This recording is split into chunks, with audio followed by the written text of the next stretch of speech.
Hello! If any of you have seen or have come from my other Cupid collab video with other artists, then you might already know that I already have one Cupid, the Cupid of True Love, which I have since named Laureline. And I decided that I loved her concept and I loved the idea that I had for her world so much, where she's working at CupidCorp, that I decided that I want to make another character within the same world, and specifically her best friend and her manager, which she doesn't know is her manager yet, who I've named Pira, and you get to see my design process for all of that as well.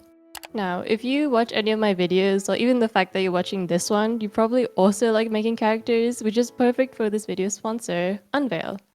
Unvale is a platform for creatives, so that's artists, writers, and everything in between, to share, be inspired, and connect with each other over their own stories, worlds, and characters. Currently, they have over 150,000 creators sharing their works on the platform, and they're very outspokenly anti-AI and never NFT. You can create character pages like I've done for Pira, Laureline, and a couple of other characters you can see on my page, and this includes a gallery to show off all of the art for your OCs and appropriate credits. You can write about their lore, their traits, and get specific about their different aspects. There's also complete written content support as well, so it's no problem if you're purely a writer. You can create your worlds too, to organize your character pages, images, and writing, which is super good if you've got bits and pieces of everything lying around like me, which I swear I will sort out. Worlds also let you collaborate with other people, so you can make characters together, you can provide an add to the world, or even roleplay on them if you want to. It's also really easy to discover recently added creative works on the Explore tab, and the social aspect of the platform is really engaged. Almost every character uploaded to Unvale gets interaction, and you can follow others, favorite creations you enjoy, and leave fun comments on people's profiles or creations too if you want to. There's also a question of the day feature that is updated every day, and answering the prompt means they'll appear in the trivia section of your OC. And like I said, I've already got a couple characters posted up on there, and I'll be updating them over time once I find the time to do that in the first place, so please come check it out. Anyway, thank you Unvale for sponsoring this video. Now onto the actual design process. Now, in terms of this character, I've always had the idea in my head that she would have a very light-centered color scheme, so whites, creams, some grays here and there, and I know I wanted to have her have some kind of mix of office attire and a sprinkle of like Y2K. At least that's what I think is Y2K anyways, because things get really mixed up on Pinterest, and I'm not even sure that anything I found or reference is even properly Y2K or is even correct anymore. So I'm kind of just using that as a blanket term, I suppose. So apologies if I'm mistaken.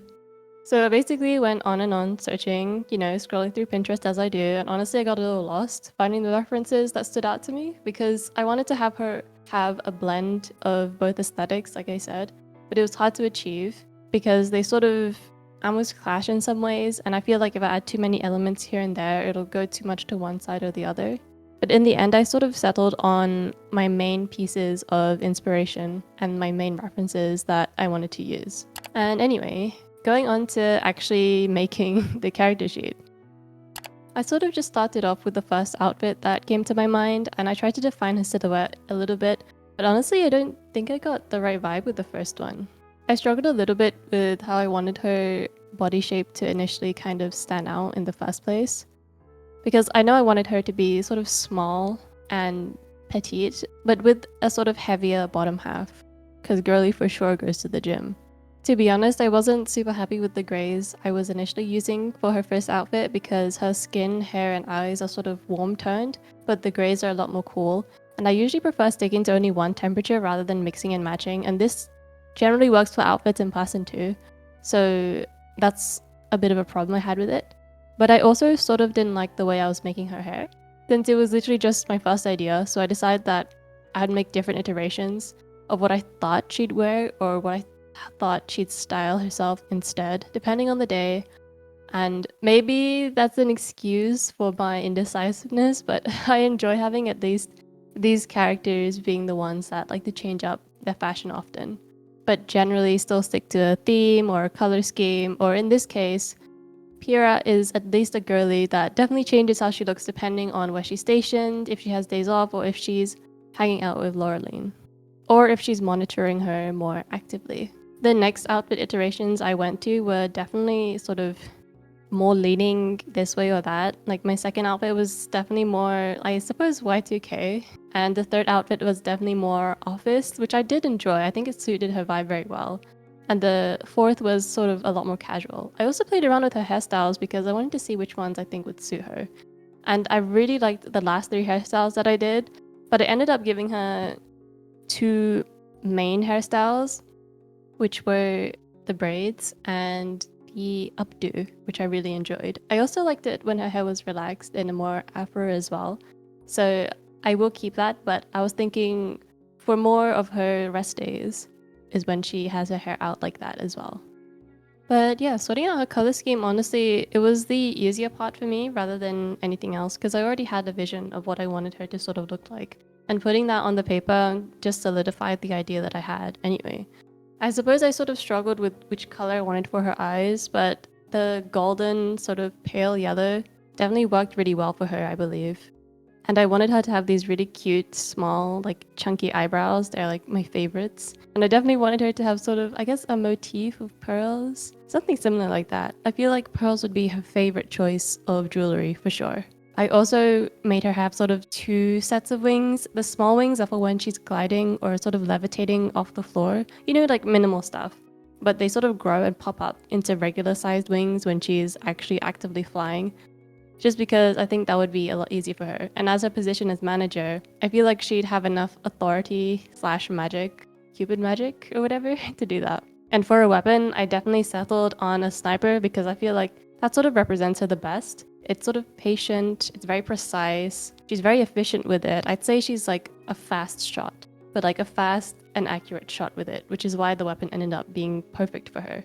She also carries around a lovely little handbag with pearls in it, of course, and she has a miscellaneous amount of things in there. I didn't draw much of them.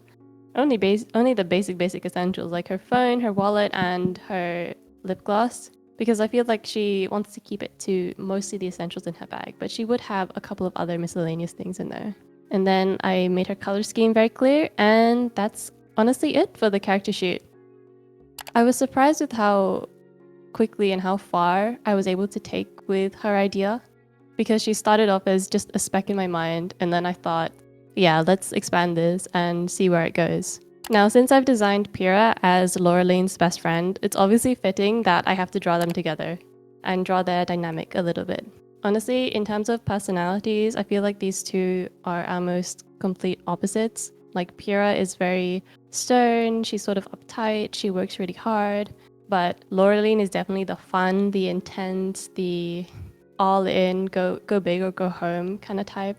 And because she's so sort of active, so extroverted, it sort of brings the fun out in Pyrrha as well, which is why they work so well. And Pyrrha sort of keeps Laureline grounded too. I'm thinking they've been best friends for a long while, like years and years, and they work together on a lot of missions. Like I said, Laureline doesn't know that Pyrrha is a manager and that Pyrrha is specifically monitoring her.